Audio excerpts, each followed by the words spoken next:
Hey everyone, and welcome to Heroes and Mutants podcast, your number one source for superhero talk. We're your hosts, Erik and Ruben.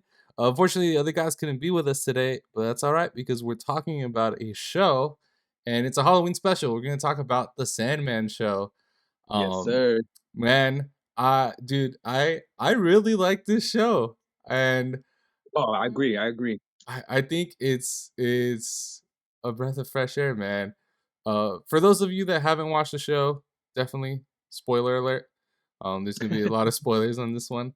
We're gonna go into it. We're gonna talk about the differences between Sandman the show and Sandman the comic books.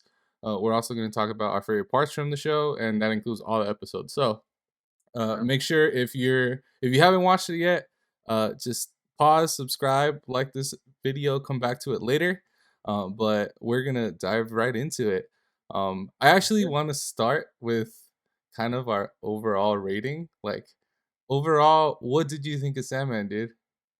Dude, I like you said, I really, really enjoyed it to be honest. And it's like you said, it's like a breath of fresh air, something new, something Yeah, we haven't seen. And like I kind of mentioned it last time, where Vertigo said, you know what, forget DC, forget Warner Bros. Like we're gonna do it our own way, like because obviously they have a link to DC, but I really like it, so I would rate it. I ain't gonna lie, I give it a solid 9.5. I okay, ain't gonna lie, nine okay, and a half. And I think just because I give it a 9.5, I take off half a point just for the fact that um there were times where it hit me with the little twist that I wasn't expecting, or I guess I and that's me wanting more. So yeah, I didn't want to give it a full on 10. Because if it was a 10, it was like okay, I'm satisfied. I don't need anything less, and anything else. But I was like, nah, I'll give it a 9.5 because it's a great show and there's nothing really flawed with it. It's just I want more of it. You know what I'm saying? yeah. So, I'm but it's all around great. I'm right there with you, dude. I think is really close to a 10 out of 10 show for me. I know. Oh well, we'll get into that in a bit.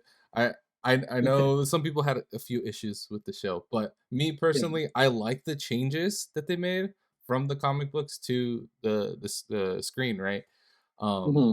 You mentioned that they kind of said, "Screw you, DC Warner Bros. We're doing our own thing." It's actually interesting because in the comic books, there are key like Justice League members and other characters that come in that are really Yeah. important in DC Comics, but in this show, they just completely omitted them, right? Like Mr. Yes. Miracle doesn't show up. They had what's his name? I forgot the guy's name. The the main guy that has the ruby that he's the bad guy for like in the first like first half of the show. And he's Yeah. in the comic books in the DC universe, he's actually like a big time villain, but they just didn't go Yeah. into that, right? They just like he is just a villain to Dream, and Hmm. he has stolen Dream's ruby, and he's just like doing crazy stuff with it. So Yes. I know they did have a couple nods, right? So like Rose's brother, he like dreams about being a superhero, and they do a couple nods to Superman and Batman. So it's Yeah. I very thought. it's very self-aware of what it's doing. Like, yes, we're part of DC, we're part of Warner Bros., but we're our own story. And I think that very much reflects what Neil Gaiman did with the story when it first came out in the comic books. He Yes. he knew that yes, Vertigo Comics, we're part of DC, but we're our own story. We're gonna create our own little world, and we're gonna stay over here while like the Justice League and everything else that's happening in the DC universe is gonna be its own thing. And I always Exactly. thought that was so cool. Um, I kind of touched on people complaining about some of the subtle differences that they made between the show and the comic books. One of the biggest issues that people had with this was John Constantine being Yeah. replaced with Joanna Constantine, and I know a lot of people were crying like, "Oh, this is woke. It's all messed up. They're messing with it."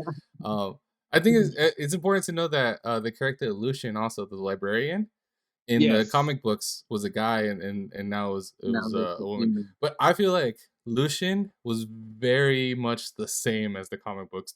It was Yes. just a gender swap. But with John Constantine to Joanna Constantine, I didn't feel like it was just a gender swap. It's just kind of she was like her own character. It was just different, right? What'd you think about that? No, I agree with you on that. Like I had nothing wrong with it, but there's always gonna be those, the what's it called from the Little Rascals, the She Women Haters Yeah, Club or whatever. yeah. There's always gonna The be those kind He-Man of Women people. Haters Club. Yep. That Yep. it's like, dude, and then we just yeah, so it's like, oh man, I just think it's funny. Like it makes me laugh because people, it's like they just gotta get with the times, you know. It's like y'all be seeing we have like some, like African American superheroes that, or even in shows or movies where, Yeah. they should be white, but then they're over here hiring someone that isn't, or even like Latino shows sometimes where they Yep. use a white dude or something. So it's like get with the time. Like if it was just something like for them, then they'd go all for it. But it's like you got to break barriers, and that's Yeah. cool, Especially with the Salmon, like I said, they went ahead and did their own thing. The librarian for sure, like it's like awesome, She Yeah. she she did her thing. She when she had to stand her ground, she stood her ground, and then she stayed loyal. Like it was awesome. And then for the girl, the Constantine, I liked it. I liked the movie because it's like you said, it wasn't that one wasn't a gender swap. Like it's really she was really her own person in this Mhm. show.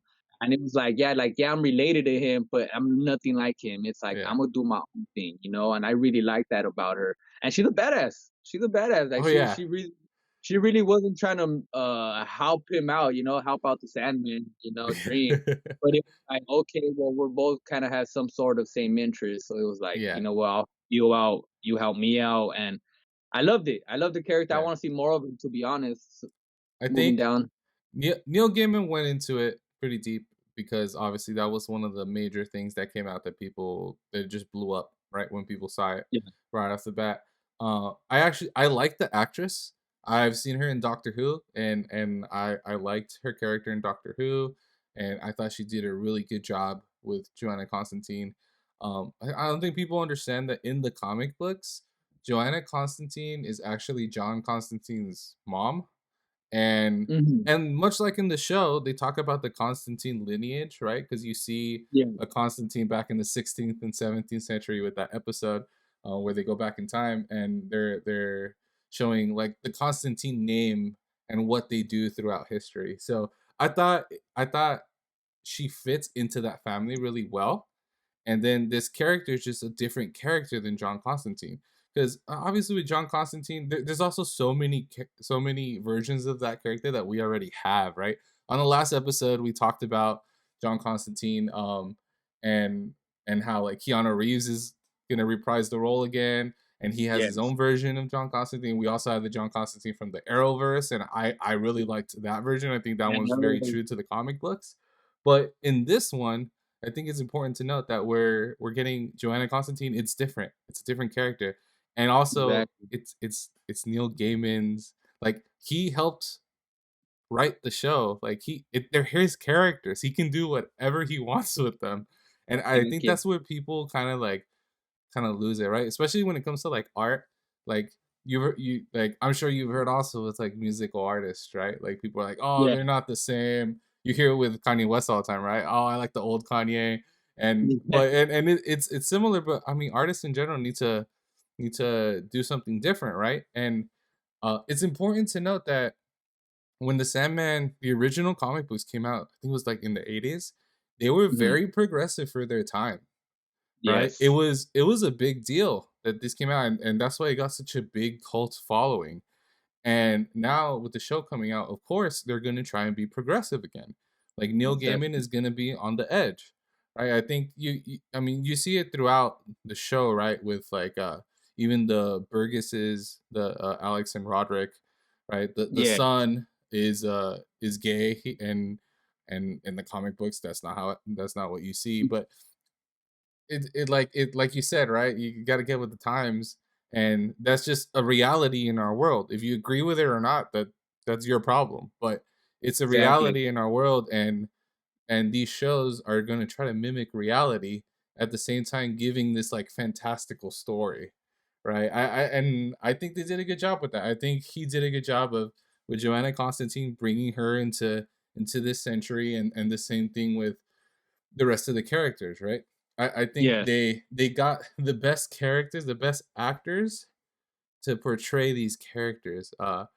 My neighbor, she's a big Sandman fan, and Mhm. like of the comic books and stuff. And I was talking to her about this, and I remember she was we were talking about some of the other takes on the characters, because obviously you have Dream, and I think Dream is the Sandman. Also Yes. Morpheus. It's all the same person. He just has a bunch of names, Yeah, but he did a bunch of names for all time. Yeah. yeah, it like he was pretty much like straight out of the comic books. I think his hair is a little different, obviously, but I think he did a good job of portraying that character uh, in a very like strict way to the comic book, right? Some of the Yes. other characters though, like Desire, I thought they did such an awesome job with Desire, Yeah, dude. and then some of the other characters, like dude, the episode with Death, I think that was one of my favorite Oh, episodes. now I was about to say, dude, she's awesome. She's awesome. Yeah, like And it. that's the most laid back one too. I was like, damn, I didn't expect that to be that way. I thought, there was gonna be some sort of dark side to it, but Yeah, in reality, it's just like another angel, that yep, just guides the ones that are gotta leave. yeah, But she's awesome, dude. and they do such a good job of portraying uh that character differently. So like specifically with Death, if we want to go into it a little deeper, I think that very first scene where Dream is kind of moping around, like he's on the bench and he's like complaining to his sister Death, Yeah, who's yeah, that essentially the angel of death, right? And yes.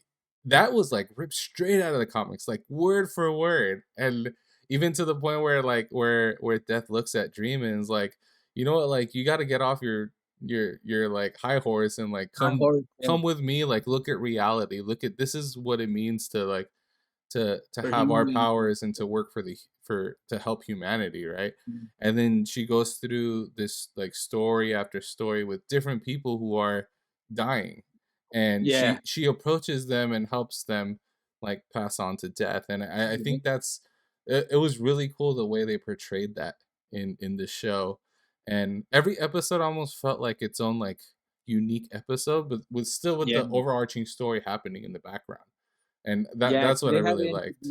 yeah, I really love that now that you brought that up because every episode I felt like each character, each, from the family had their own introduction and some Mhm. sort of meaning to it. And like you said, like it was deep. I ain't gonna lie, every episode was deep and it was meaningful, but dark at the same time.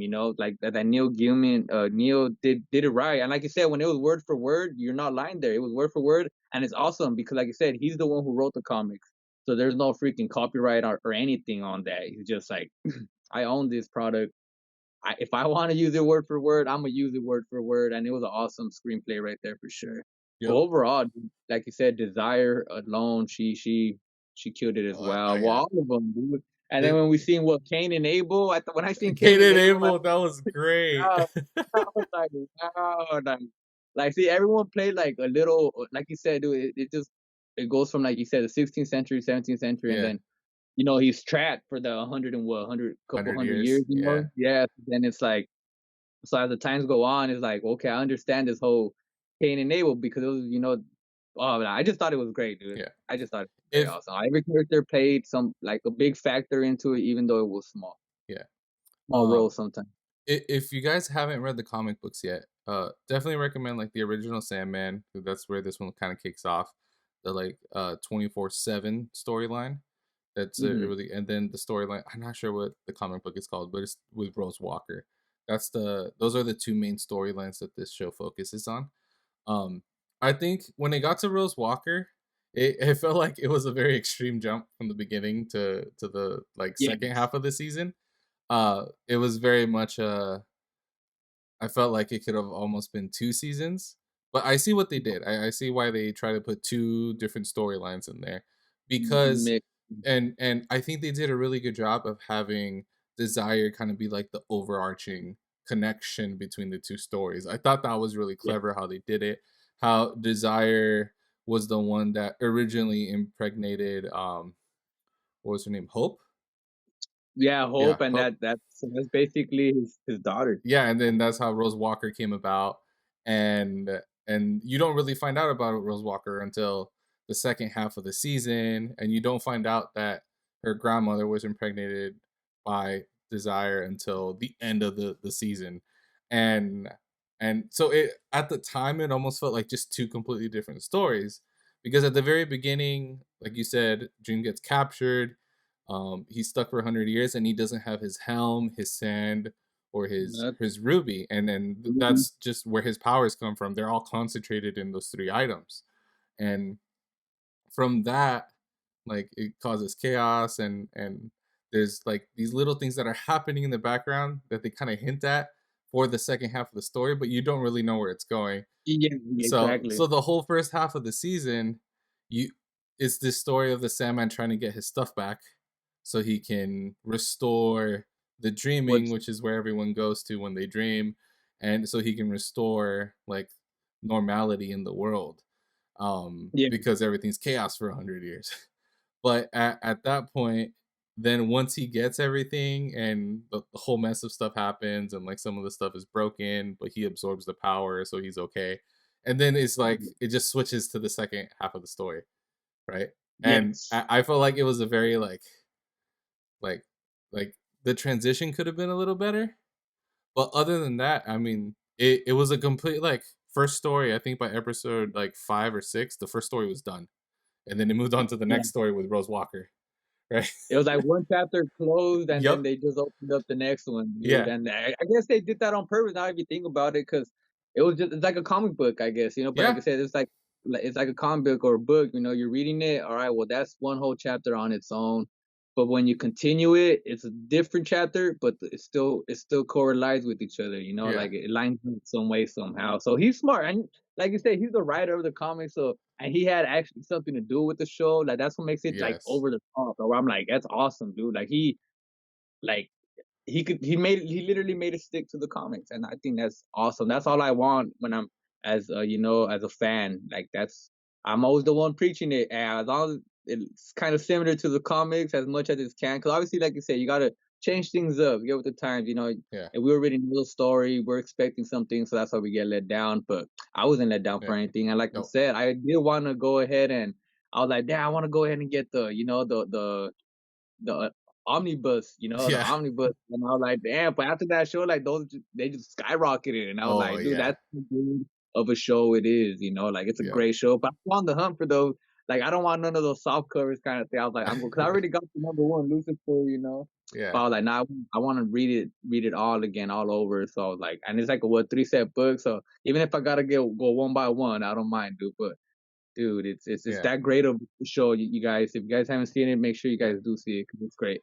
And then one thing though, Lucifer Morningstar, I ain't gonna lie, that was another Denver flop too. But that's the one where I'm iffy about. I was like, I think they could have been a better Lucifer, but and especially after seeing the Netflix series Lucifer Oh show, yeah. where dude, that's a great freaking show, dude. I was really hoping we would get that actor in this, but they don't want to be. I understand why they don't want to be associated to any other thing because they're trying to not be part of like this big universe, like Yes, DC, like MCU is doing and stuff like that. They're trying to be their own like thing, and I yeah, understand that.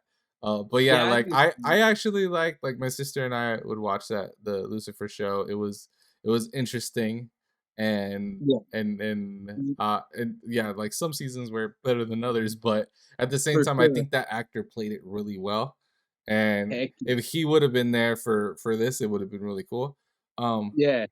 and like with that said, like I don't hate this version of Lucifer. I think they do Mhm. a good like they do a good job representing Lucifer as like this fallen angel, not necessarily like the same as like Dream or his brothers and sisters, but Yeah, more of like this is a separate entity that lives in this world, but they have the power to like help Dream. So it's almost like yeah, they're at the yeah. same level of power.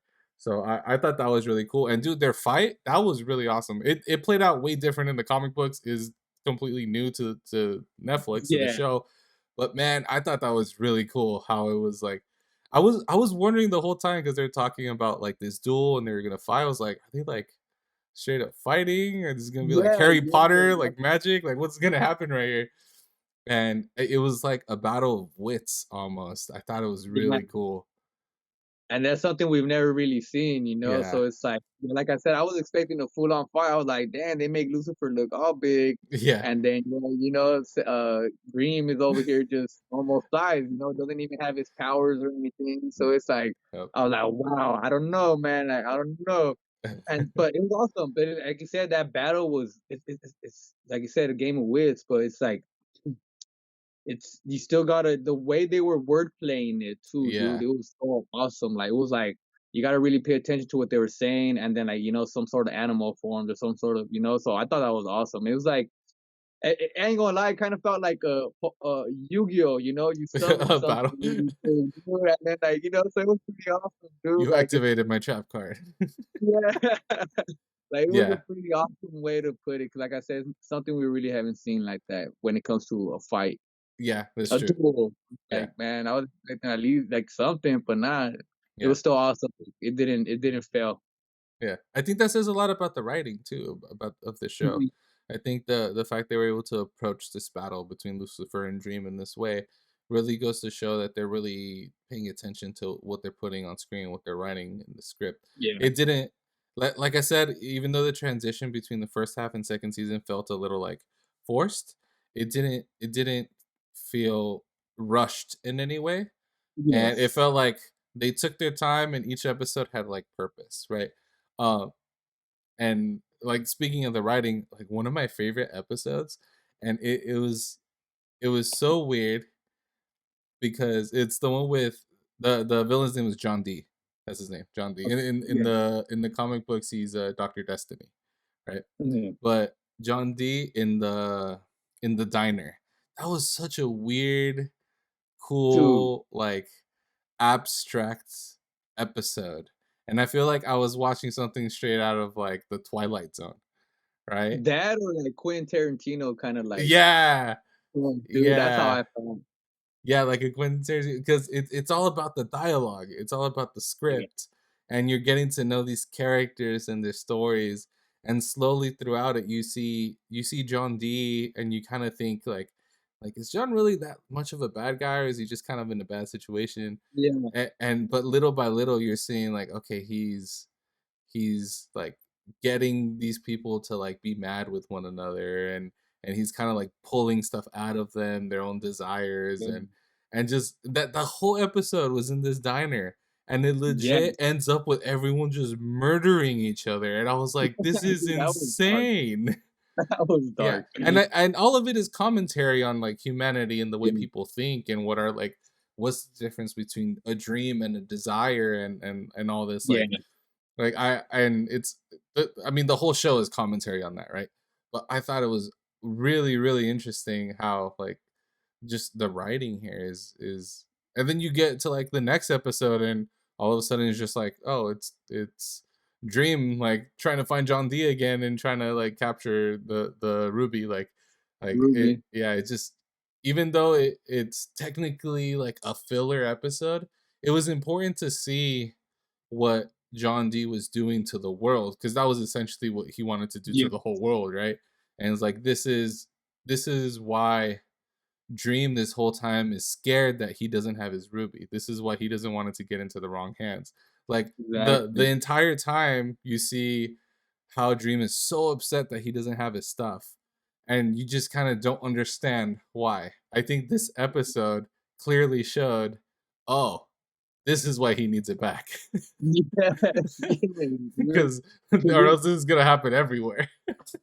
Yeah, cause like you said, it's a filler, but it's a great filler, dude. Yeah. Like, I wasn't disappointed at all. Like, at first, I ain't gonna lie, the first 10 minutes, I was like, "Okay, when are they gonna show" like, it's been 10 minutes, when are they gonna show the next scene, Yeah. like, out of the diner, But Yeah. it Go back wasn't to even like Dream. that. Like, what's It was happening? just like, "Okay, we'll change the scene, but we're going to the kitchen, still in the diner, though," Yeah. So I was like, "Damn, dude," like, "Okay, we're going from this booth, alright, let's go to the high chairs," Like, so I Yep. was like, "Dude," it was a great show, especially even with who's that the girl that broke up, all sad because her girlfriend broke up with her or Oh, something. yeah. That's yeah, so it's a little bit of like, dude, you could really see how desire Yeah. plays a big role in in Yeah, in and then you anyone's find life. out later that the girl that she broke up with was Rose Walker all along. Yeah, yeah, yeah, dude. And So you're it was like, "Oh, there's these little, like, interconnected things connection. happening." Yeah. Like, you So gotta connect the dots, and you yeah, really gotta be paying attention to connect them, you know, because if you're yeah, not, then that's why you feel lost sometimes, and you're like, "Oh, okay, well, maybe this isn't important," so you kinda ignore the fact, or, it goes in one ear, it goes out the other. Because it's happened yeah, to me sometimes. I'll be like, "Oh, okay, well, I missed that," and then I look back and, rewatch something, and it's like, "Okay, now it makes more sense to me," you know? So I feel like people just gotta be, aware of what's really going on. Because in this kinda show, that the Sandman show, you gotta be alert of the little details, because if, like I said, if you don't, you're gonna miss something, and then you'll be confused, and then yeah, that's when people give it a bad negative review or something, because they yeah, don't there's something that doesn't make sense to them. But no, all in all, though, that the episode was awesome. It was yeah, great, and like you said, it went from people having problems basically, but it's like, what do you really want to do about this, and then yeah. what's going in the back of your mind, like with your desires, like with that couple, like, oh yeah, I'm over here eating vegan, but no, I want to eat some meat, The and burger. then, like, in bed, like, she's not getting some in bed, so she ends up cheating, and then, like, everyone in there just ends up hating each other. But what does trip me out, though, 'cause like you said, everyone ends up dead. But it's like, bro, that was their desire, though. Like, Yeah. that was their desire to end up that way, like, to hate each other, kill each other. And what about the dude at the end that just end up just killing himself? I was like, Mhm. dude, like that, that's wild, bro. Like, Yeah. that episode, all in all, blew my mind, but it was a great funeral. I know. I was watching this show with Lily, my wife, and after that episode, we're like, "That was so intense. We need to like watch some comedy or something to like settle down because that was a lot." Yeah, dude, 'cause I'm like, that was pretty dark episode, Yeah, dude, and you had to really pay attention to get the whole meaning of it. yeah. And fair warning, guys, like the show, it gets really gruesome at times. It does. It there's not like crazy like sex scenes or anything, but if you're worried about like gore and stuff, I would definitely go into this with caution. Just because Yeah, they're not afraid to get into the gory stuff. Um, yeah, Halloween special for a reason. We're not lying when we said that. It's like yeah, it has its gruesome times and all that. yep. That little, just enough to make it that dark. Yeah, and especially like near the end of the season, or like the stuff they're talking about, especially when there's the serial killers convention, Yeah, and yeah, like they're talking about how they murder each other, and then there's the one dude that's a pedophile, and I'm just like disgusted, man. I'm like, these guys yes, are horrible, horrible people. I'm like, what is yes. going on here? Like, yeah, You it's know what's crazy? I do believe things like that happen in this yeah, world, where they're obviously they're not called where it's obvious, yeah, but yeah, I feel like there's just little conventions where, like, okay, these are all the creeps, dog. These are all the, like, just where they are. Yeah, everyone's weird in their own way, but nah, these are like the weirdos, bro. Where it's like, ah, dude, yeah, I want nothing to do with you, yeah, man. Like, yes, but it's things like that makes this show, intriguing and interesting, and yeah. it touches a little bit of everything. That's what I'm saying. Neil, man, he got down with it for sure. Yeah, he did. Um, with that said, what was your oh, we talked about the one episode in the diner. What was your favorite episode? Was it that one? Uh, I think so. Yeah, it would have to be that one, and if not, it would have to be the one where, where, like, he feels like he has to kill Rose. You know what I'm saying? Oh, Because, at near the end. Yeah. yeah, to the end, because, it's like a good, like, cherry on top, because it's like basically getting to the closing of the story. And, like, he was, like you say, once he got his powers, he's like, okay, there's something off of bad, something's not Yeah. balancing stuff. So he's like, and then there's a reason to it. That's basically, like, what happened in that whole 100 years while he was trapped. Basically, the whole meaning, everything that happened is because he was trapped, basically, Yeah. right? Everything Yep. was trapped, and we learned about the grandma, right? We Mhm. learned about the grandma, and Rose's grandma, and that she was supposed to be the one that was supposed to carry her, Rose's powers. Yep, as the And vortex. so, Yeah. yeah, so then it was like, and then if Dream wasn't captured, basically, he would have handled that, back in that time. Like, Yeah. he would have basically had to kill her grandma, Yeah. But it's crazy because it all plays out, because if he would have killed the grandma, Rose would have never been a born, and, like, it's just a whole bunch of, like, crazy, like, ways to, like, make sure Yeah, it's all Rose is gonna interconnected. still has a story down the line, you Yeah. know. So It's uh, interconnected in ways that not even the comic book connected it, which is yes, really interesting to see. It's really cool to see. And yeah, I think that was a really good. I think overall, and that happened at the end of the season. I think that was a yeah, really good ending. And I think with Morpheus, Dream, Sandman, whatever you want to call him, I I think it's important to note that even though yeah, this is a superhero podcast, this show isn't necessarily like a superhero show, right? It's not no, like your typical superhero show. It's very much like a fantasy world, and the main character, he isn't necessarily like a good guy or a bad guy. And the whole time I'm just like thinking like especially when you start following Rose Walker in the second half of the season, yeah. I'm rooting for Rose, but I also know that if she lives long enough, she'll become the vortex and destroy humanity. And Yes, so I'm like, okay, what does Morpheus even do? Like, does he have to kill her? Does he like what is he gonna do? And I think the stories changed enough from the comic books that it actually kept mhm, me guessing throughout the whole season. I was like, yeah, he can do Neil Gaiman can do whatever he wants because up until this point he's already done what he wants. yeah, So yeah, the entire time like Lily would ask me like, "Do you know what happens here?" And I was like, dude, I have no idea what's gonna happen. Like, this is awesome. I'm watching it with you right now, right? Like, we're on the yeah, same page because it's that interesting and yeah, because he's not necessarily a bad guy or a good guy, and Rose Walker, like you're rooting for her, but at the same time, you know she's gonna cause the end of the world. So how it ends, I think it was a really good way, like with the sacrifice of the grandma and all that. But yeah, I thought it was really cool. My favorite episode was actually the one with the guy that lives forever. dude, I was gonna bring. He was gonna be my second choice, dude. Really? He was gonna be my Yeah. second choice, That dog. was my favorite episode. That was definitely a filler episode. I just I like that story and Yeah, the I mean the whole theme of that like the rest of the series it I mean all of it touches on different themes, right? On dreaming, what it means to dream, what it means to have dreams, like not just like while you're asleep, but to have dreams of like accomplishing something. And then the ideas of desire, the ideas of humanity and death and like our mhm, own existence. I think those are all really important things that they tackle and they like try to yes, explain throughout the series.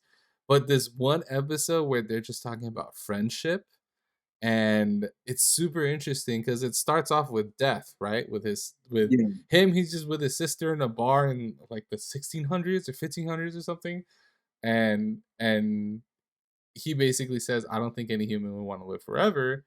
And then she's and then he like, overhears the "Yeah," conversation. and then she's like, "Well, all right, well let's talk to this guy and see if he wants to live forever, and I won't come and when it's his time, I'll let him live forever." Yeah, And the whole idea of like him revisiting every 100 years years. to or every 50 years, something like that. Like he Yeah, or 100 years. He comes back every 100 years to revisit him and talk to him and see like where he's at. I thought it was super interesting because I thought like I was thinking maybe like near the end he's lived so long that he's just asking to be killed. But even when yeah. he was at his lowest, like poor has nothing, he's like, "No, dude, I still want to live." I Like still want I to. was like, Yeah, "Oh man!" Like, and it caught me off guard, but you can I see it caught me off catch guard Dream too. off guard, and I think I think the episode was there also to show a little bit of humanity in Dream, right? Yeah, Because up until this point, you just kind of see him as like a god, as this being. He has these things that he has to accomplish, and the episode right before is when we first meet Death, and she's trying to explain to him like, "Look, there's a connection that we have to life, to humanity. yeah. Like we're more It's than we're not just gods ruling over them. We're just a servants." job. Yeah, And then we get to this episode where he's talking to a human and he meets with him every 100 years. And then when the guy tells him like, "I think you desire my friendship, I think you're my friend," it almost like pushes Dream away and he gets angry and but he slowly realizes because he's gone and then he's captured for another 100 get years accepted. Yep. And then when he finally comes back, he's like, "Dude, this guy really was my friend. Like, I really looked forward to meeting him or to touching base with him See? every 100 Yeah, years and talking to him and seeing where we're at." And so I thought that was really cool how by the end he's like he showed a little bit of humanity in himself, and I think yeah, that kind of softens you up to him for the rest of the season. And I thought that I so in essence, yeah, again, it's like a filler episode, but it's accomplishing something in the end. And I think yeah, that that's kind of like the basis of the whole show. There's not one episode where I would take out because every yeah, episode is important to the character development. If it doesn't move the plot forward, it shows you growth in the character. And I think that's pretty exactly. good. Yeah, no, that's what I loved about that episode too, because it's basically, Dream doesn't have any friends, and Yeah. then that's basically over time it was someone he could talk to that was human, besides his other godly, family members. But the thing I really loved about it is by the end, dude, where it was yeah, because I think it was right with like the 1680s when they first met up or whatever, Yeah. and then once they hit the 1980s with the cell phones and all that, it was Yeah. already all that's what made me laugh the most because he was even in his like little suit, Yeah. he brought out his phone and it was awesome. It just also showed you how, times evolve over time, besides the fact of just the story, So that's why it was a cool filler. I thought it was really more of a funny, it hit the more comedy side on that Yeah. episode, but it Yeah. was perfect. It fit the tone, it fit the mood, it fit the story. Yeah. Because And like you said, it was more of a you also got Constantine. The Constantine family came in that story. So you yeah, realize like, oh, okay, they're a family that comes from a long lineage of people that are trying to figure out this like spiritual ghost like world, right? So yeah. yeah. Yeah, dude, that was probably my favorite. Uh one Yeah, thing that's a I could great have done without in this show is man, they did my Gregory dirty, man. They did him dirty. Gregory the Gargoyle, they killed him Yeah, so quick, dude. and I was like, Oh, "You didn't have oh, to kill this guy. Come on." I know, like, that's how you gotta get some of your power back, like, Yeah, man, this sucks. But then what he ended up gifting them another one, so I was yeah. like, what? Like, that was a complete mind twist. Okay, so what about this new one? Like, he doesn't have any powers or Like, like, what's going on? like, how this one to be like, oh, like, dude, it was sad. It was sad, but then it was like happy to see that they gave him a new one. But then that's what left me questioning, like, okay, well, does this new egg have the same, kind of me if it ever happens again, down the line where he needs some sort of juice to help him out? Yeah, Like, does this new egg have that stuff? Or because I was like, if you could just make a new egg, then you should have just got it out from the new egg or something, right? But yeah, they did them dirty for sure, Yeah. dude. There was a But I don't know if you saw, there was a whole hashtag on Twitter, it was "Justice for Gregory." I thought it was funny, but, dude, oh, yeah, I man. think that was different in the comic books too, that he didn't have to, like, kill him to use his powers, but I get it. There's the whole idea of, like, the sacrifice and being able Yeah, to use that so he can save humanity, but, uh, exactly. You it was gotta just it sucked, man. I was yeah, like, it was "No." his son, yeah, because he became an automatic beloved character, even though it Yep. was shortly lived. I was like, dude, that's just, Uh, oh man, so yeah, overall, I think it's fairly clear that we really like the show. Is really dope.